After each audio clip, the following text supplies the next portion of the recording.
Hey everyone, it's your guy back again, and today we're diving deep into something that just went down on Capitol Hill, the U.S. Navy's big budget hearing for fiscal year 2027. Now, if you follow international news at all, the Pentagon's total ask for this year is a massive $1.5 trillion. That is not pocket change. That is more than the GDP of most countries on this planet, and the Navy, as the so-called first among equals, is angling for the biggest slice of that pie. But here's the thing, taking the money is easy. Justifying it is a whole different ballgame. You want all that taxpayer cash, fine. But how exactly are you going to spend it? New ships, bigger paychecks for the troops, or maybe just stacking up more munitions? The sharp-eyed, budget-savvy folks on the Appropriations Committee demand a clear, no-nonsense answer. And that's exactly what this hearing was all about. And trust me, it was packed with juicy details from start to finish. This wasn't some scripted dog and pony show either. To answer the tough questions, the Navy's top brass laid it all bare, from the construction timelines of next-generation warships to missile and torpedo inventories, all the way down to what the sailors are actually eating in the mess hall. Nothing was off the table. The testimony painted a picture of the Navy that was part bravado, part brutal self-awareness, and the information dump was absolutely massive. We're talking about the kind of inside baseball stuff that rarely makes it out of those marble-walled rooms. And yet here, it was out in the open for anyone paying attention. You had admirals and civilian leaders sitting there, sweating under the lights, answering questions that cut straight to the bone about whether America can still project power the way it used to. Right off the bat, Chairman Rogers set the tone. He welcomed everyone, thanked the witnesses for their service, and made it crystal clear this hearing is about one thing: getting a full, detailed breakdown of the Navy's budget request for 27. He stressed that America, as a maritime nation surrounded by two great oceans, simply cannot function without a Navy that's always ready to fight. Not just in numbers, but in credible, teeth-baring deterrence. He specifically called out the Navy's irreplaceable role in smashing drug trafficking in the Western Hemisphere, keeping Iran from ever crossing the nuclear threshold, and keeping global shipping lanes wide open and free for everyone. Those are not small tasks. They're the kind of missions that keep the global economy running and prevent bad actors from getting too comfortable. Imagine if the Strait of Hormuz got shut down for even a week.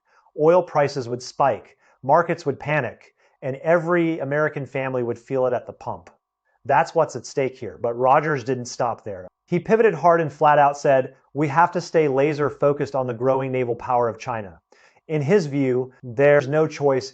Building up the fleet is priority number one. And you can't just chant slogans, you have to fix the root problem, which is rebuilding America's gutted shipbuilding industry. He crunched the numbers for the room, pointing out that for decades, government and commercial orders have been all over the map, up one year, down the next. That unpredictability hollowed out the maritime industrial base. Both military and commercial shipbuilding are in sad shape, and it's ugly to see. We're talking about shipyards that used to be the envy of the world now struggling to keep their lights on, let alone churn out warships at the pace we need. Some of these facilities are still using equipment from World War II, literally the 1940s. Can you imagine trying to build a 21st century stealth destroyer with a crane that your grandfather used? To drive his point home, Rogers dropped a jaw-dropping stat. China now accounts for 47% of all commercial ships launched globally, nearly half the planet's production. America, a pathetic 1.1%, barely a rounding error. He argued this isn't accidental. It's the direct result of chronic underinvestment in national defense. Whether you look at defense spending as a share of GDP or as a slice of the total federal budget, it's been sliding for years.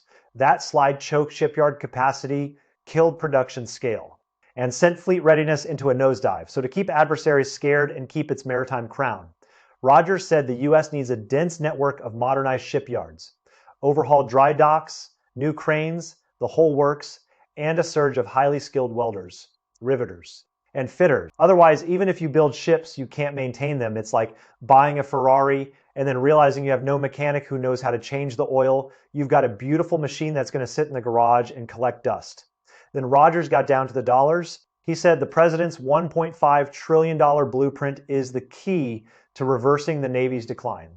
The Navy's share alone is $377 billion, and that's a lifeline for restoring shipbuilding and deterrence. He also noted that last year, Congress passed a budget reconciliation bill that pumped $34 billion straight into shipbuilding and maritime industrial bases, specifically to beef up fleet expansion and combat power. Rogers claimed that money is already starting to pay off, but he warned, Congress ain't stupid. They'll be watching every dime to make sure it's spent efficiently.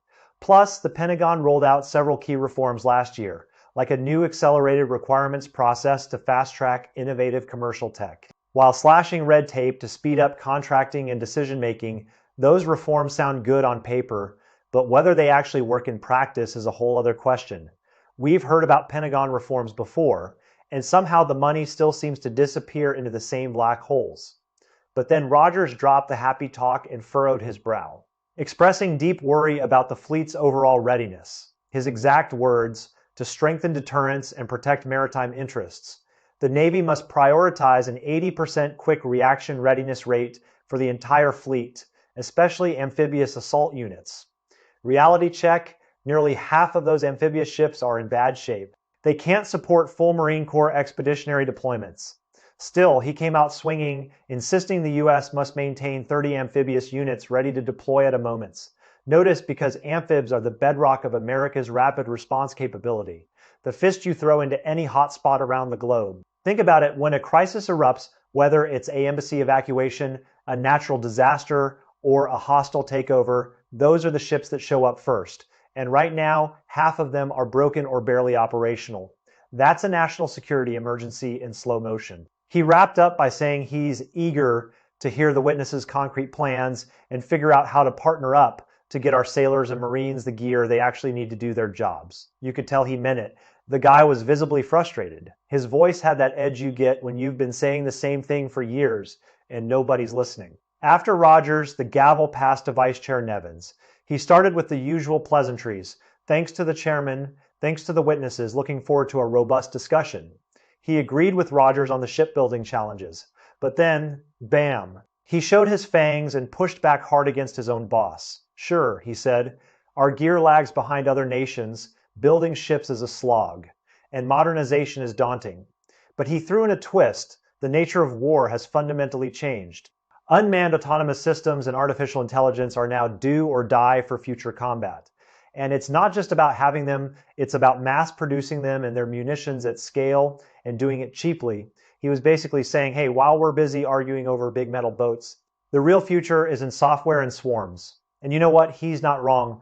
The next major naval conflict might not be decided by who has the biggest battleship, but by who has the smartest algorithm. Nevins even gave a shout out to the Marine Corps, praising the previous Commandant General Berger for his gutsy, unpopular reforms, insisting we must change and actually pulling it off. Even better, the Marines passed a financial audit, something that makes other services green with envy. On the Navy side, he said he's impressed with workforce development. He visited Bath Iron Works and Newport News Shipbuilding. He recalled that 3 or 4 years ago, they couldn't hire enough workers. Today, there's still a shortage, but the push for vocational training is working. The workforce is noticeably younger, and that's a good sign. And those procurement reforms from last year, they're helping the Pentagon scale innovation faster. But he admitted there's still a long road ahead. Rome wasn't built in a day, and neither is a competent, modern fighting force. It takes years to train a master welder, and it takes even longer to rebuild an industrial ecosystem that's been decaying for decades. Now, here's where things got really interesting. Nevins bluntly said he doesn't fully agree with Chairman Rogers. Yes, America is way behind in shipbuilding, but the root cause isn't just skimpy defense budgets. The real Achilles heel is commercial shipbuilding. Plain and simple. This is an economic and global competition problem. The U.S. has lost every shred of cost advantage in that arena. You can't compete with Asian shipyards that crank out vessels for a fraction of the cost with faster turnaround times and newer infrastructure. We're talking about labor costs that are a fraction of American wages, environmental regulations that are looser, and supply chains that are integrated in ways we can't even dream of.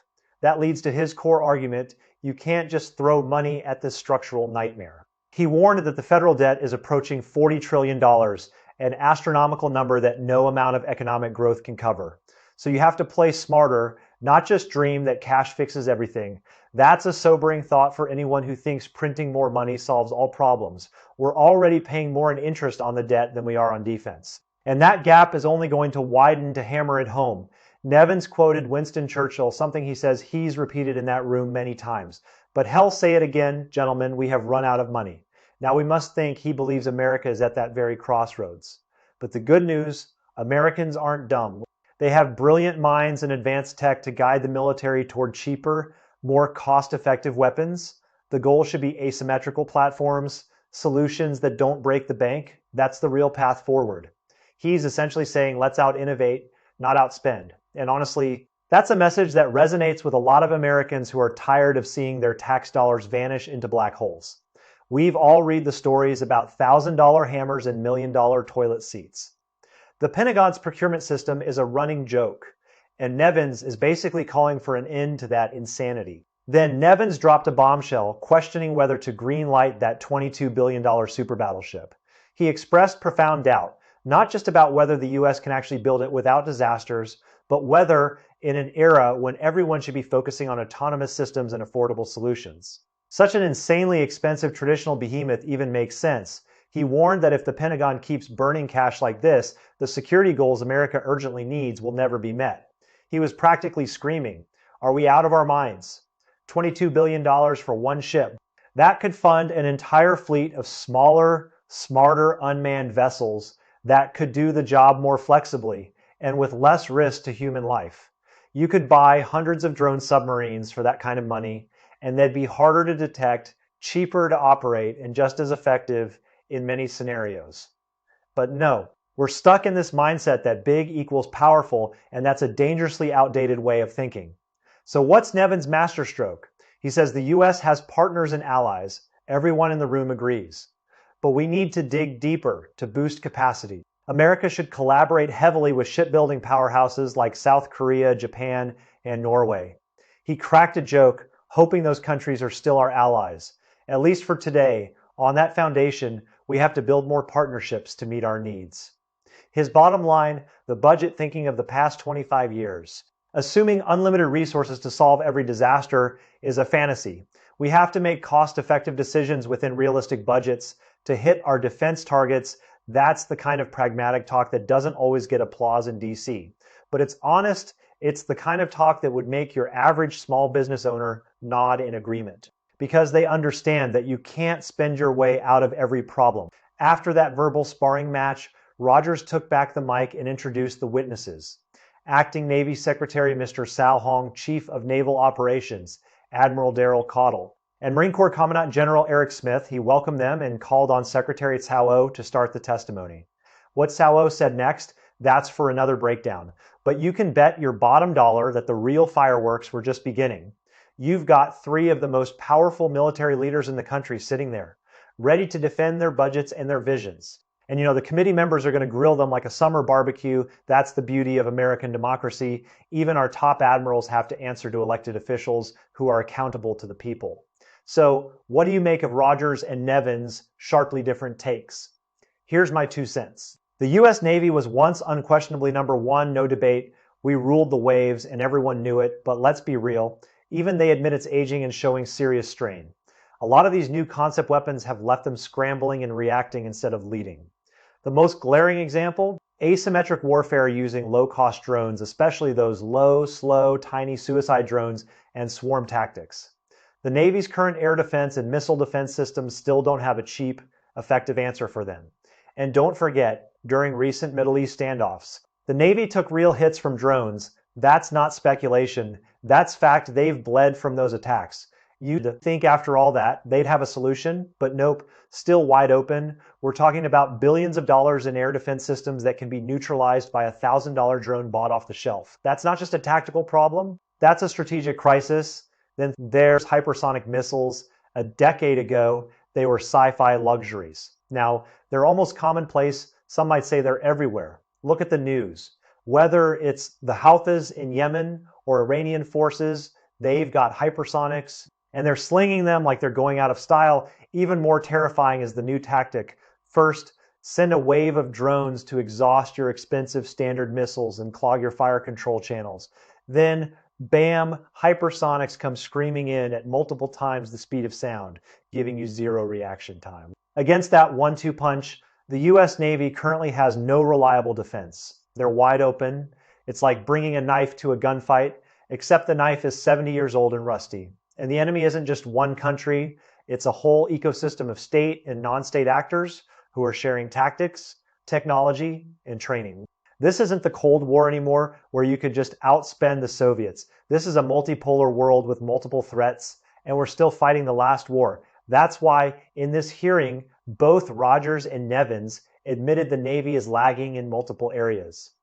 Their unified demand: rush billions to Congress, develop next-gen weapons, and accelerate shipbuilding immediately. But honestly, I'm not optimistic at all about this ambitious rebuild.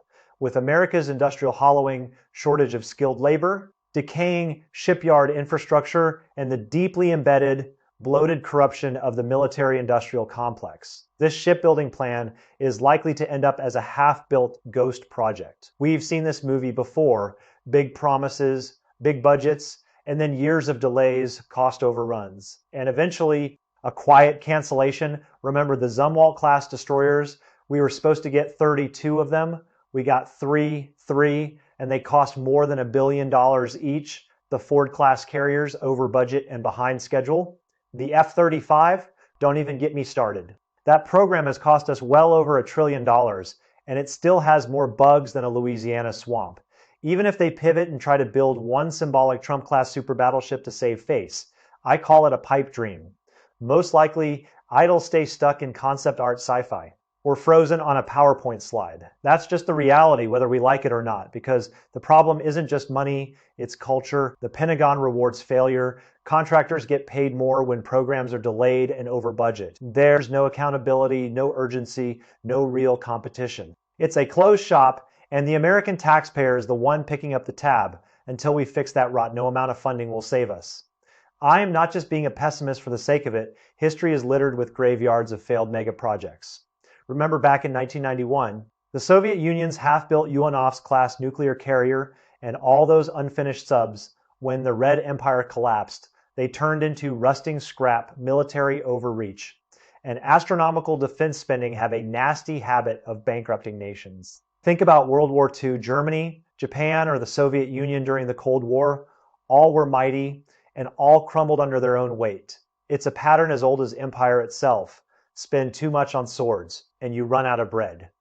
As for today's America, I'll borrow a line they love. Those whom God wishes to destroy, he first makes mad. Just look at their senseless military stunts in the Middle East. Even sane Americans call it insane. This fight just doesn't add up, and the strategic logic is bankrupt. We're throwing billions into quagmires while our shipyards rust and our competitors race ahead.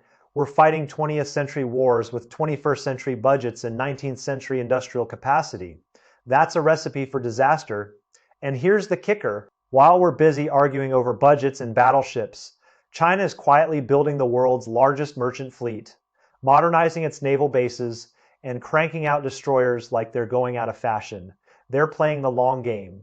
And we're still stuck in a Cold War mentality. They're not just building ships, they're building port facilities, undersea cables, satellite networks, and supply chains that can sustain a global naval presence for decades. Meanwhile, we can't even get a single new frigate into production without a 10-year delay. So when I hear Rogers and Nevins bicker over whether to spend $22 billion on one ship or invest in drones, I can't help but think we're missing the forest for the trees. The real question isn't how much we spend, but whether we're spending it on the right things. And right now, the answer seems to be a resounding no. We're funding yesterday's wars while tomorrow's enemies are already 3 moves ahead. Look, I'm not saying we should abandon naval power, far from it. As an American, I believe in a strong military that protects our interests and keeps the peace, but strength isn't just about big, expensive toys. It's about smart strategy, innovative technology, and an industrial base that can actually deliver right now. We're failing on all 3 counts. And until we have an honest conversation about that, without the political grandstanding and the pork barrel spending, we're going to keep falling behind. We need to think like a startup, not a bureaucracy. We need to fail fast, iterate, and scale what works. Instead, we're still doing things the same way we did in the 1980s, and it's killing us. And let's not forget the human element. The men and women serving in the Navy deserve better than rusty ships and outdated equipment. They deserve leaders who will fight for them, not just for the contractor's bottom line. When I see a young sailor on a deployment stuck on a ship that should have been retired a decade ago, trying to do their job with broken systems, that's not just a failure of procurement, that's a failure of leadership. we owe them more than that. We owe them a fighting chance. And right now, we're not giving it to them. All right. That's my deep dive take on this hearing. I want to hear from you. Where do you think the U.S. Navy is headed? Is there any way out of this mess, or are we watching a slow motion collapse? Do you think Nevins is right about going asymmetric? Or is Rogers' call for a massive conventional buildup the only way to project power? Drop your hot takes in the comments, and I'll catch you in the next one. Peace.